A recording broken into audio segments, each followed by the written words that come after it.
Ladki Bahin e-KYC करण्याची मुदत आता संपत आलेली आहे। लवकरात लवकर घर बसल्या कसे करायचे ते पण मोबाईलमध्ये हे 2 मिनिटात आपण पाहूया। सर्वप्रथम गूगल ओपन करून लाडकी बहीण सर्च करा। सर्च केल्यानंतर सर्वप्रथम मुख्यमंत्री लाडकी बहीण योजना यावर क्लिक करा।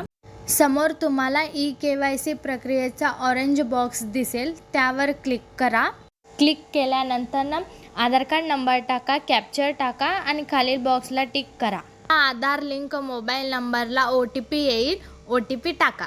नंतर हा पेज येईल। यामध्ये तुमच्या वडिलांचे किंवा पतीचे आधार क्रमांक टाकून कॅप्चर टाकून सबमिट करा। त्यांच्या नंबरला OTP येईल, OTP टाकून सबमिट करा।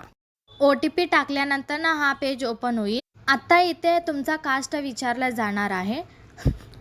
कास्ट सिलेक्शन करून खालील 2 प्रश्नांचे होय किंवा नाही असे उत्तर देऊन खालील बॉक्सला क्लिक करून सबमिट करा। सबमिट केल्यानंतर तुमचा ई-केवायसी सक्सेस झाला म्हणून असा मेसेज येईल। तुम्हाला हा व्हिडिओ आवडला असेल तर like, subscribe, share and follow करायला विसरू नका।